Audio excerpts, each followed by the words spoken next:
All right, welcome back to the Buying Sandlot podcast. I'm Kyle Scott, founder of Buying Sandlot. On today's episode, I speak with Jeran Fraser, the founder of Flag50, a live scoring streaming and league management platform for flag football, which is used by over 50 leagues encompassing 10,000 plus games scored and 50,000 players. We talk about why focusing on sports specific tech is what the market needs and wants in many cases, the growth of flag football, opportunities around stats and data, and the overall landscape of youth sports.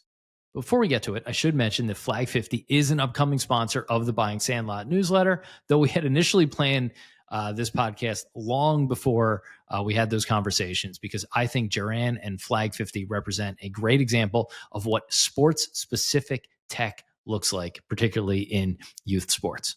And before we get started, I also want to take a second to plug our Buying Sandlot Summit, a 2-day youth sports business conference, which we'll hold in Philly next April 14th and 15th. The event is designed to bring together youth sports owners, operators, and investors from across the country. This will be a high-end event taking place at the amazing Chess Cafe, which is a high-end Philly caterer-backed Switch House event center and hotel for the business end of our conference. And then the Amazing Ballers, a sports and social club complete with turf fields, pickleball and padel courts, representing like 3 of the 8 courts in the entire area, and a high-end golf simulators with those undulating tee boxes, really cool stuff. This will serve as our evening entertainment. These are 2 amazing venues in one location, the Battery Building in Philly. Head on over to buyingsandlot.com for tickets. Early bird tickets are now on sale, and depending on when you're listening to this, we may still have VIP tickets available. We already sold out of our early bird VIP allotment, but we should still have limited availability for regularly priced VIP tickets, which includes access to the on-site 4-star hotel rooms at Switch House and other benefits like access to a private room for VIPs, speakers, and sponsors, and a VIP breakfast on day 2. These packages were clearly more popular than we anticipated. And with only 45 hotel rooms on site, the VIP packages are sure to go fast. So depending on when you're listening to this, I'm recording it in early December. Some are still available for now. Regular early bird tickets do remain. They are priced at $5.99, but will increase to $7.99 come early in the new year. Those include access to the entire event and also near a nearby hotel room block with complimentary transportation to and from the venue. All meals for all packages, all attendees are included. That includes lunch both days, happy hour and dinner on day 1, breakfast on day 2, and snacks throughout. Head on over to buyingsandlot.com to get your tickets now. And on to our interview with Jeran. All right, Jeran, welcome to the show. Thanks for having me. I appreciate it. So we're going to get into Flag50 here in a bit, but I always ask guests to give a little bit about their background and how they got into the business. And I found this article about you. So I'm just going to read an excerpt, a couple of paragraphs, and then I want to have you react to it because I think it's really good. Not all of our guests have this like sort of cool thing that comes up when you Google them. All right, so I'm just going to read an excerpt here, a couple of paragraphs, and then I'm going to have you react to it. Okay. So Jeran Fraser, to time 41, is the restless sort. Today, he's living a life many would envy. Startup investor, real estate investor, and serial entrepreneur. He even owns a gold mine, a literal gold mine, not the figurative form. But he started with a piece of scraggly land worth less valuable than your iPhone at $800. Today, he lives and works in Carlsbad, California, where he owns a co-working space called Incubate Ventures. Here, entrepreneurs mill about drinking kombucha, I think I'm pronouncing that right, and tapping away on laptops. About 17 startups work here, a few of which Fraser has backed. Incubate is an eclectic co-working space with a palpable SoCal vibe. A giant chopper chandelier dangles from the high ceilings. There's the Back to the Future style DeLorean parked in the middle of the office space, flanked by cushy couches and desks. One corner of the building is the former recording studio, the Blink-182, which for some odd reason is equipped with a fire station pole for quickly exiting the sleeping loft above. All right, so give me the background on that lead from a magazine article about you. Yeah, it was actually unexpected. I remember somebody coming up to me and asking me if they could write a little story on the space itself, and then it ended up, funny story, on my birthday being the front page of the business section of the San Diego Union Tribune several years back. The backstory is I've been a serial entrepreneur for several years. I really enjoyed sort of the tech and real estate world together. I did a little bit of software engineering in college and then jumped into a real estate development company while I was still in college that became successful and allowed me to invest in a number of different companies. I jumped back into sort of the startup world and sports tech in 2000 and opened up Incubate Ventures then, and subsequently sold that business back in 2019 and sort of like put my head down and fully focused on sports tech since then. Love it. All right. So you're here to talk about your Flag 50. What is Flag 50? Flag50 is a live scoring solution, sort of solving the pen and paper crisis that many suffer in the sports world. And we started about 18 months ago. I had a son playing some flag football, and I was constantly catching myself yelling at the referee for a time or a score. And I realized there's got to be a better solution. And we had already built it for a number of other sports. And I decided let's focus on flag football and build a solution out where basically the game officials or referees can control time and score and provides the fans a solution to watch in real time. It feels like is GameChanger for flag football too simplistic of a comparison, just a sort of expectation set for the audience? No, I think it's probably a good way to describe it. We've been obviously following GameChanger for many years. We were actually sort of focused on sort of alternative tier two sports back in 2017 when we launched a company called Stacked, STACT, not to be confused with Stack Sports. But we launched that in 2017, and that was a live, basically same tools. We had two events or two technologies, one app to run the event day of, and then a second solution for athlete profile stats, predictive analytics, live streaming, that kind of stuff. So similar concept. GameChanger obviously focused on baseball with many other sports over the last 4 or 5 years they've jumped into. I know they actually have some flag football solutions. Our goal was to focus purely on flag and really offer both athlete and consumer and league owner a solution to run the league, and also a parent or a athlete to have additional stats and watch in real time. I love this so much. So many people I've talked to on this show and that we just talked to in the process of putting out the newsletters, especially the ones that have been in the space for a long time, talk about some of the difficulties in consolidating the fragmented market is so many of these sports specific use cases. And maybe the difference between GameChanger being so strong in baseball and Flag 50, obviously focusing on flag, is a great example of this. And it feels like flag has maybe the biggest tailwinds in the space, both boys and girls flag, relatively new compared to other sports, and generally underserved for some of the reasons you laid out, just like simple things like scoring, clock, all of that. If I look at your website, you kind of have 4 from left to right here with arrows pointing to the next. 1, referee controlled scoring. 2, real-time updates. 3, automatic standings. 4, complete league management. So that's a big jump from 1 to 4, from scores to league management. So let's sort of work our way in that direction. You talked a bit about the scoring.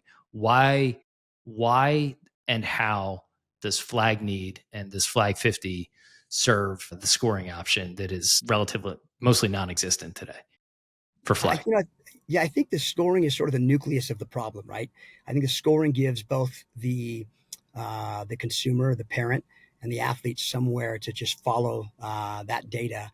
And then league owners, the crazy part, and I think that a lot of flag football league owners and a lot of just sports league owners in general suffer from the pen and paper, then to an Excel spreadsheet, then to a website, whether it be Sports Engine or another website, updating standings.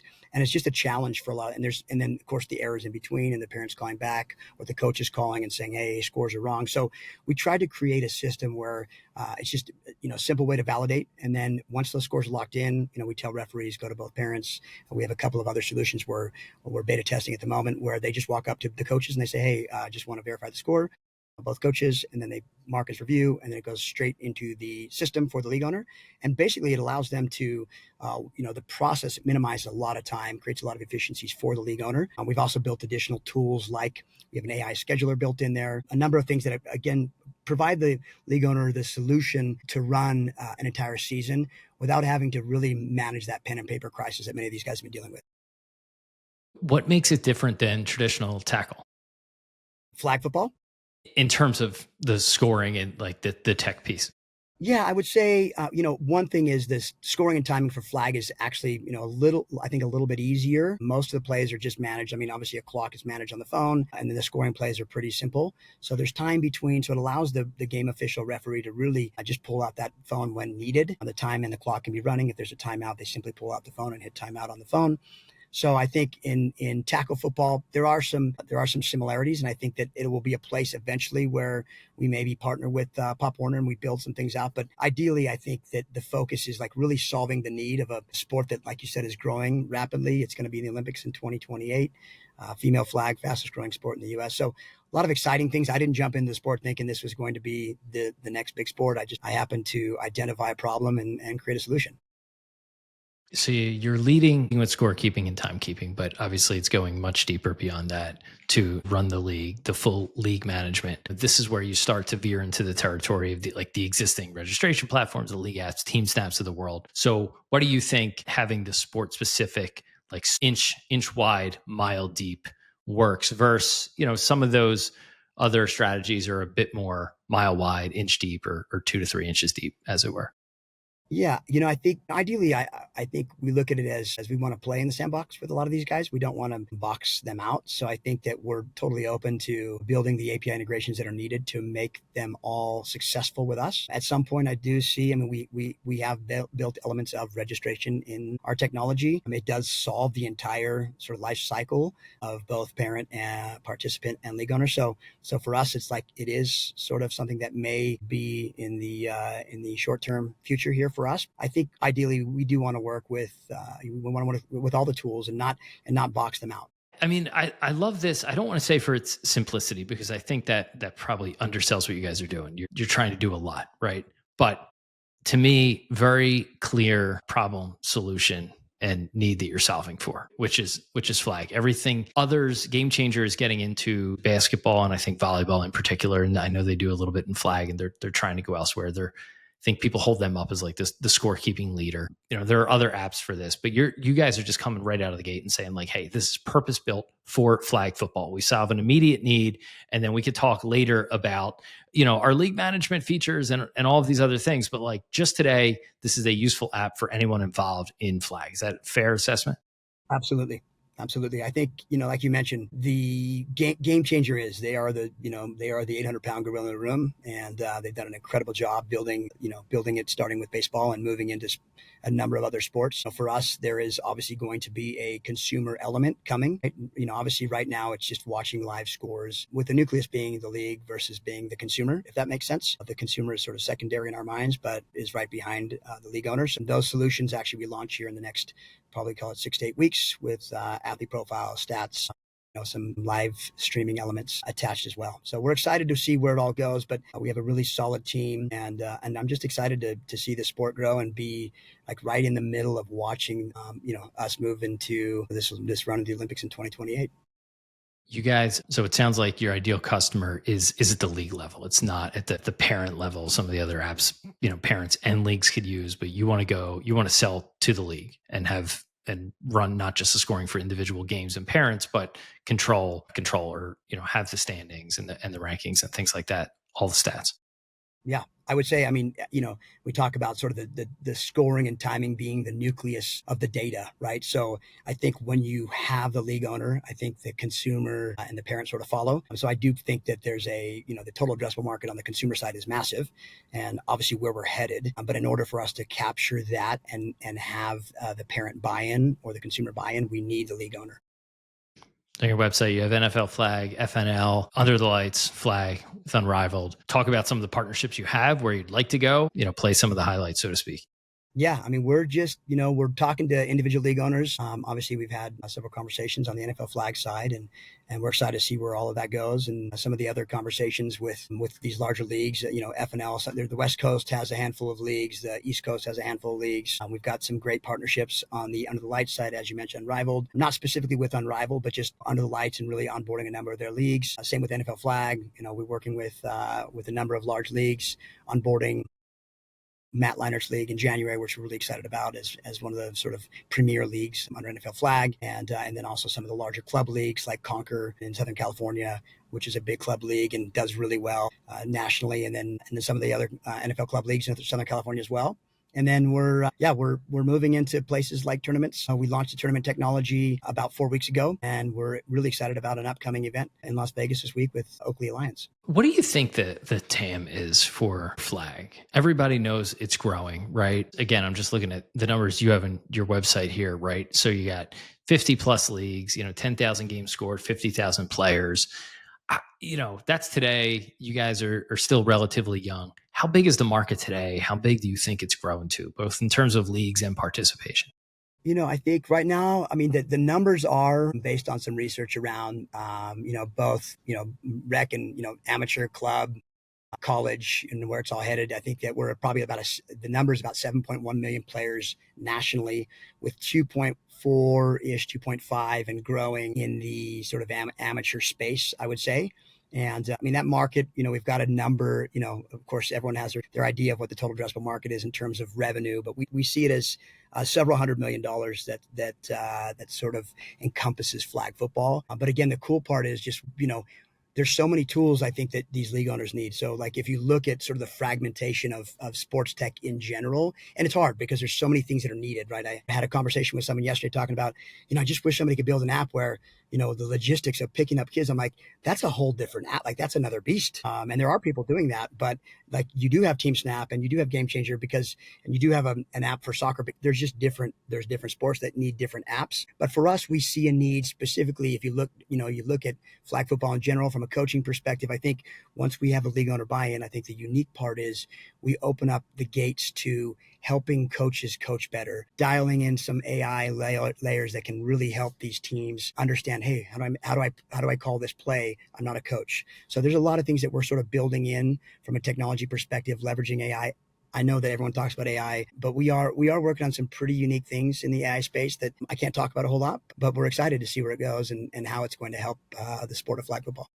Yeah, I've heard a lot of the, some of them on the show here. I think Reed from Team Snap and others, people talk about AI, and I think sometimes as a society, maybe we're out over our skis in terms of what it's capable of, and sometimes we're not. It's really good at certain things. Youth sports, there seems to be a pretty big consensus here that it unlocks so many possibilities, because even if it does something good, good is better than what exists today. Take a sport like flag. You mentioned like AI play calling, right? Not a sport a lot of people played growing up.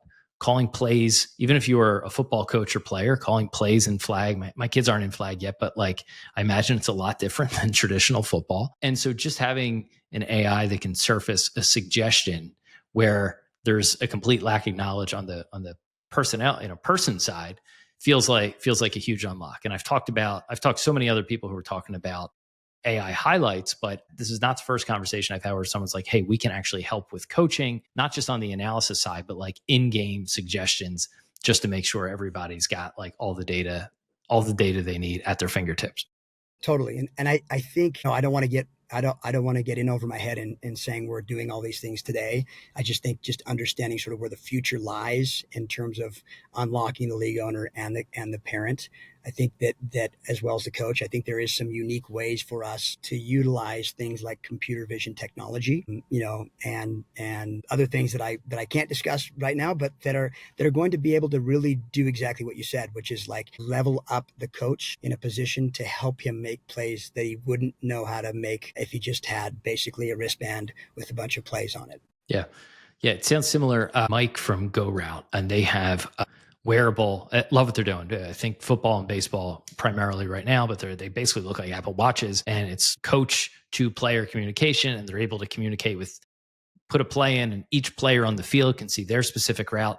One of the things he talked about, and he said this at a conference in New York not too long ago, was like, now we're sitting on all this data in terms of just what worked on the field, because we have the actual play call, not just the result of the play, but the play call. So it sounds like what you're describing is if you play this out and you go really deep in flag, not only you guys have time and score, but you now know what the input was before that and what the outcome was. So from a coaching, data, and information perspective, huge unlock. Totally, totally. And I think, way before we get to that point, we're going to see things like 5 parents have a camera on the field, AI clipping tools that are, going to capture those plays, dropping them into the team database so that, if your parents watching, they can see the plays. Eventually those will drop into the athlete profiles when we get those launched in 6 to 8 weeks. So yeah, I mean, just a lot of really, really unique things I think that are on the horizon. But the greatest part about the world we live in with artificial intelligence is the ability to move faster than we were able to 12 months ago. So it's moving at light speed. And when you have engineers that understand, sort of building AI first in their mindset, it really does help us. And sort of me being an engineer and also very involved with artificial intelligence, it's fun to sort of be, in a place where I understand it and I can see it, but also see where the future goes with it. Yeah, talk about the development piece. I think it's a good segue. Have you raised, are you self-funding, and what's the team look like today? I mean, it seems like you guys are able to move pretty fast here with sort of that more modern AI focused approach. Yeah, we have a small lean team. We have 5 employees. So we're moving quickly. It's partially self-funded, and we've raised a small round, but we are raising a bit more capital at the moment. So that's kind of where we're at. But yeah, it's been, I think the blessing is with the world of technology. I don't need a team of 7 engineers to build. I just need a lean small team, and we sometimes I'm fascinated when I jump on Slack with my team, and I'm like, what just happened today? It's pretty wild. So it's neat though, because again, when we need to make changes, it's we're nimble enough to make changes versus having a large team and having to go talk to, your lead engineer, CTO, and, there's just a little bit of red tape and trying to solve. You mentioned earlier, you're mostly on the league side, but leaning more heavily into the event side. One, is that accurate? And two, what is, I don't know, what does that sales process look like? What different use cases can you eventually unlock for the event organizer versus the league operator? Yeah, I mean, the reason we obviously built the tournament technology is that every league runs at the end of the season runs a playoff. So you needed a tool that basically built a tournament tool. And so we offered that. We brought that in initially for some of our league owners. And then now we're moving into some tournaments, as we mentioned, Oakley Alliance this weekend, a pretty large tournament on the West Coast at Raiders practice facility on the weekend. That to us is sort of an unlock in terms of like, we can offer more live streaming, our ideas of offering live streaming in sort of the technology. Once you're opening up and watching live scores, the ability to open up that live streaming channel on the app. And then, as we scale and grow into these leagues, the sales process obviously different, right? We're targeting a tournament owner and a league owner are different. Generally, they're connected at some level, so they know each other. But yeah, we've been, but the cool part about it is there are the guys running the larger tournaments. A lot of them all know each other and they talk. We jumped into a conversation last week when we were talking with Oakley, and we had like 4 people mention us for the tournament. So it was really neat to have our name dropped, and it feels good. It feels like, hey, like people are talking about what we're building, and I think that's a lot of affirmation that we're doing something right. Yeah, are you guys doing anything around scheduling for tournaments or ranking teams, automate scheduling, or not there yet? Yeah, the whole system is automated. So yeah, it's automated with a manual element, if that makes sense. So if you need to move things around, but yeah, the goal is to really provide a really unique user experience that allows both, again, league owners to do the things they need to on the league management and event management side, but also for the fan to watch that. I'm excited to see what the tournament. We have a release of some UI UX coming up in a couple of weeks that we're really excited to see, and for the team. So it's exciting. Talk maybe at a high level. I mentioned it earlier, but talk maybe just in general, not necessarily just about flag football, because or flag 50, excuse me. You guys are a great example of sport specific with plans to go deep. We already touched on this. Obviously, you have others out there that are sport agnostic and trying to get specific in individual sports. To me, in some ways, you guys all end up in the same place, right? Like you start with that very specific use case of flag football scoring, right? And then you say, okay, team and event management, which is flag specific, but maybe like a little less narrow than like the actual scoring on the field. Where then you have the platforms out there, they led with registration. I know GameChanger's thinking about like, okay, how do we expand into other sports? So like, how do you think about that philosophically? And like, obviously, I'm sure you guys feel the sport specific route is the right one. But maybe just talk through that problem at a high level, because it's a topic that I see come up a lot, and no one seems to have like the right answer. Yeah, well, I'm probably not going to give you the right answer either. Then, uh, I think it's so interesting. Again, it's not our first rodeo when it comes to building sports technology. So being in a place where we built for several sports back in 2017, 18, up into 2020, it was on a single app that sort of wanted to be the ESPN of tier two and alternative sports. We realized that you just can't be everything to everyone. And I think that's sort of the argument, right? So for us sort of moving into and progressing into flag football, we realized that and I think in the US specifically, registration seems to be like the nucleus of the customer, right? If I charge registration, then I own the customer. We're looking at it a little bit differently because I feel like the data becomes a little bit more valuable today. So if I can capture the data and provide the league owners with something that they have to provide efficiencies and solutions to help them grow, I think it makes things a little bit more valuable than it did, call it 5 years ago, where it was okay and easy to take an Excel spreadsheet and build your own rankings at nighttime. I think now we have this infatuation with immediate data. So I think that's something that we see as a sort of a valuable mechanism in growing. Registration is a piece. Is it going to be the nucleus of our business model? No. Is it going to be a piece of our business model? Most likely. But I think the goal really is that if we can provide enough solutions where the league owner goes, I just saved myself 30 hours a month of time, that the time value equation is in their mind easy to equate to a small subscription fee for a number of tools, and then giving their fans something to watch in real time, which reduces the amount of screaming at referees for time and score. I think it just solves a lot of those equations, if that makes sense. And so we just look at it a little bit differently. And it's because I've been there before. Is that registration piece valuable? Very valuable, right? But the payment processing side is, to me, just one small piece of a much larger equation, if that makes sense. Yeah, no, I love it. And I love the data angle, and it has here on your website, you have some things coming soon, I'm not going to hold you to timelines, right? But you have advanced analytics dashboard, athlete profiles and stats, right? So as somebody who's collecting that data today and then thinking about ways to display it and way your customers can use it, how do you think about data portability, for lack of a better term, integration, right? Because if you have a family and they play one sport as flag and they play three other sports somewhere, and that athlete wants like data somewhere, like I continue to be convinced that there is a need for some protocol or app or wallet that almost pulls together all this data the way like a banking app, pulls together your credit cards and your bank accounts and things like that, especially when it comes to college recruiting, right? I've talked to some D1 coaches who are like, we don't now, TBD on flag in the NCAA, but I've talked to some D1 coaches, in football and basketball who were like, we don't recruit necessarily the way we used to and spend as much time because it's all portal stuff and, guys leave after a year. So we're trying to find as much verifiable data as we have before that because we're not putting the time and effort in sports like basketball. So how would you think about like, what are some ideas around that from your individual perspective and just as a whole, that athletes can take their data from one place to another or see what they collect in flag football versus what they're doing on the diamond or the court? It feels like a huge opportunity to the person who solves that piece of it. Totally. Well, I'll start with a term that you used, and it's verifiable data. I think the challenge is this. I think the challenge, and we've noticed this, if you give a parent the opportunity to keep data on their children, generally speaking, they're going to be a little bit more bullish on Kids VR. never made an error, never dropped a pass.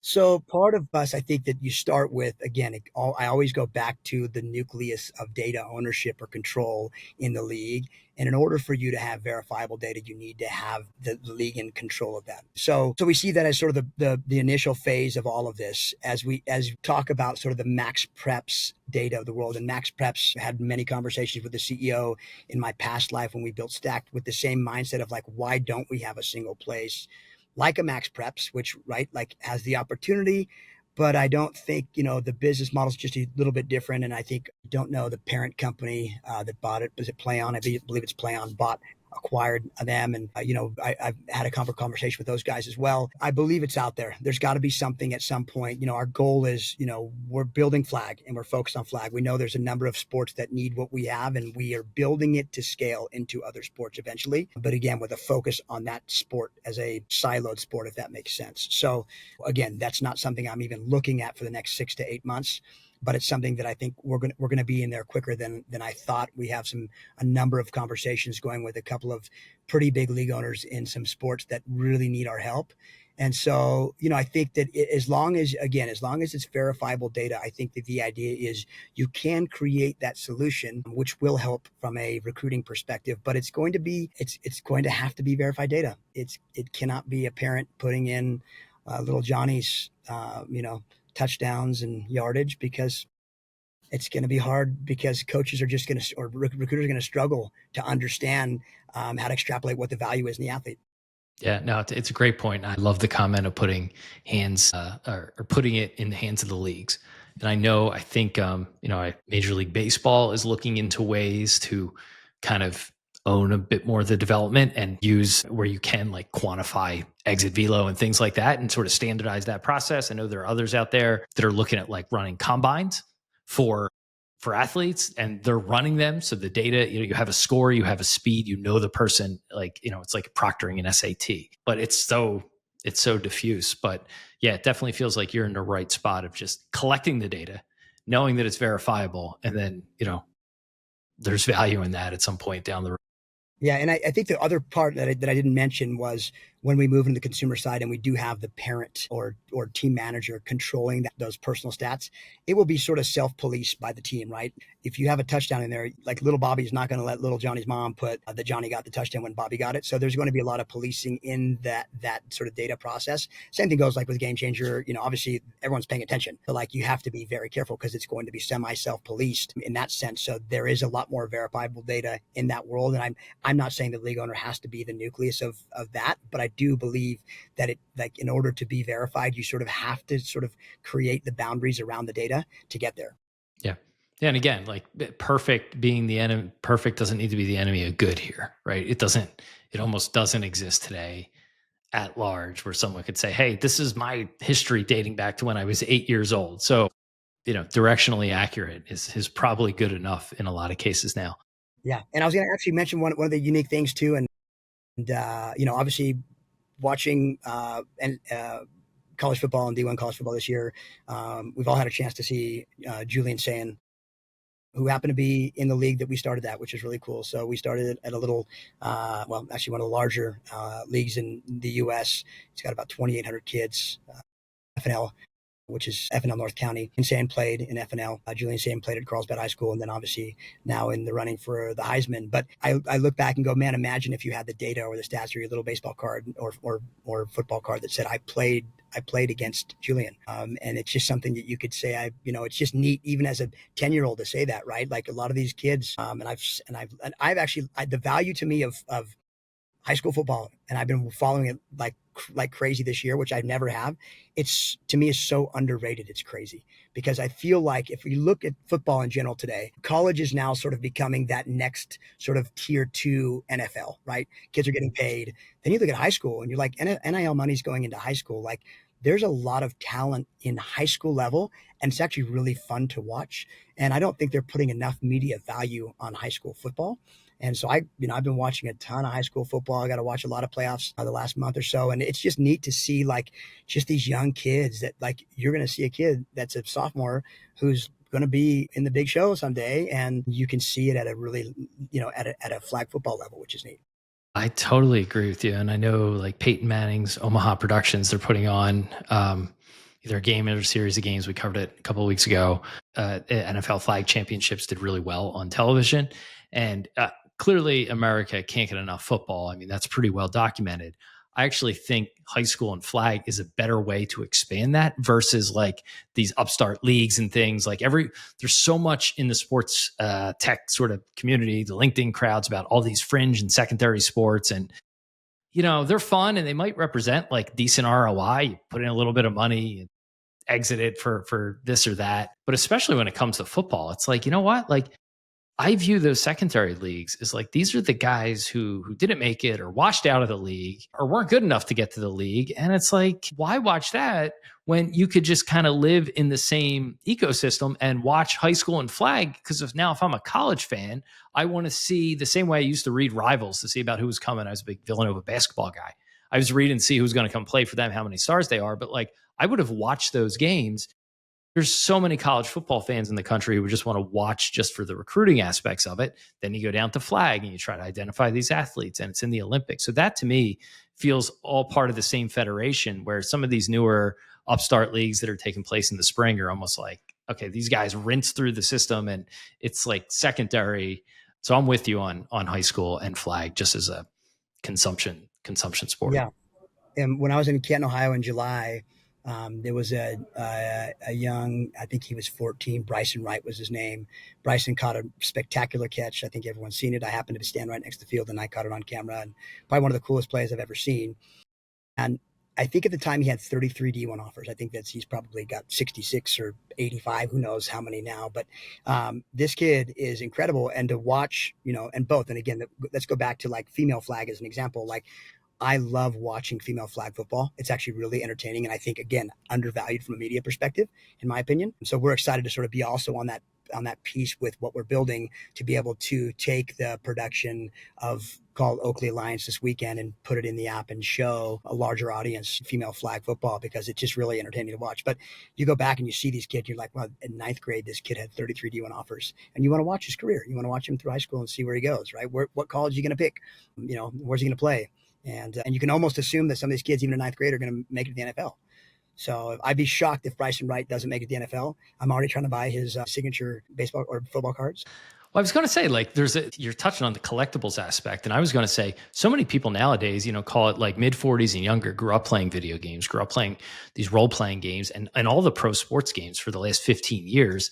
Their main feature is like developing a guy from high school level up, right? And leveling up, building skills. And like, it feels so much more natural to want to follow that journey to maybe someone of our demographic and younger who were used to that versus 10, 20 years ago when that just like wasn't a thing in society. So like I think the appetite is there for following the player's journey from eighth grade, because they were on their flag game was broadcast, the championship or the Little League World Series was broadcast, and then you get to see them play in high school and college, and you could follow that entire journey the way you would have created a player in a video game almost. Totally. And I think that, the collectibles, I've been a sports card collector for many years. And there's part of it. We actually built some stuff in 2017, 18, way ahead of our time of like, coming up with these concepts of NFTs, which I don't like that term anymore, but digital collectibles where, I think a lot of these guys have sort of failed at it, but I goes back to, I just think timing is everything, right? Like we had this massive uptick in 2020, 2021 with the NFT world. I think there's going to be a comeback of digital collectibles really soon, but it's going to come back to like it really comes back to who owns the data and sort of controls that mechanism, right? So for us, at some point, my goal is to keep kids off of social media and focused on sport and on the field. So for me, how do I do that? How do I gamify this equation and keep them on an app, challenging themselves to get better, and just also, following other players and learning what other people are doing and the storytelling behind them.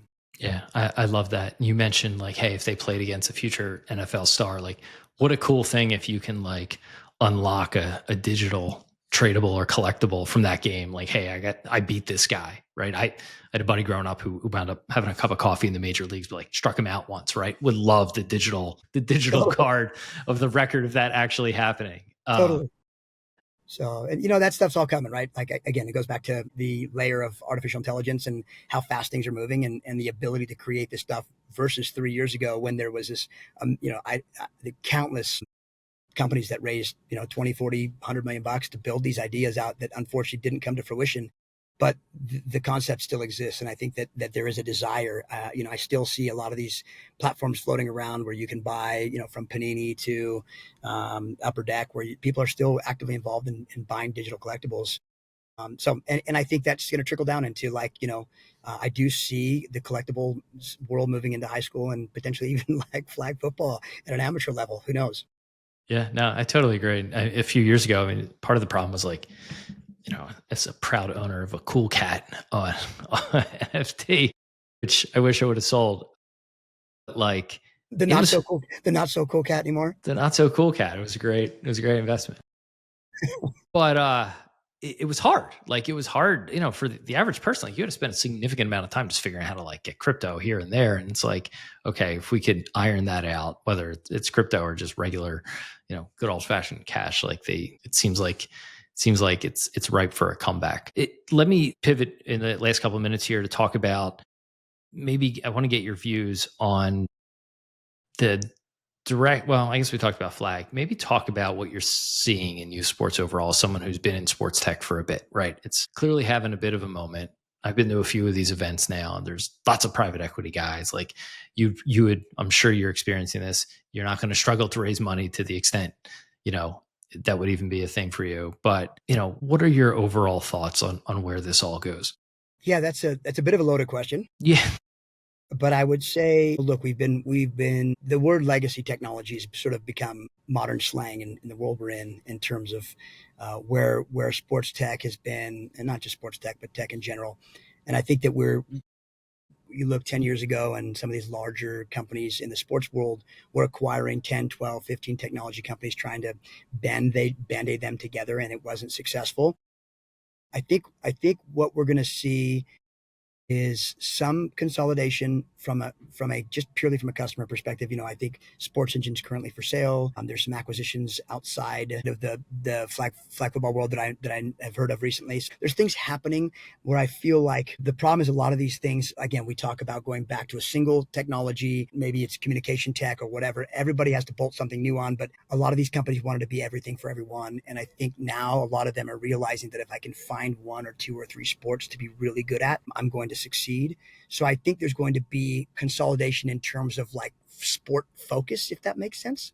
And I may just be saying that because I'm focused on a single sport at the moment. But I've tried the other way as well, and it was a lot harder of a sales process, if that makes sense. Now I know who my customer is, easily identifiable, what they need, what they want on the consumer side, what they're going to need and what they're going to want. I'll be able to figure it out because it's a single sport.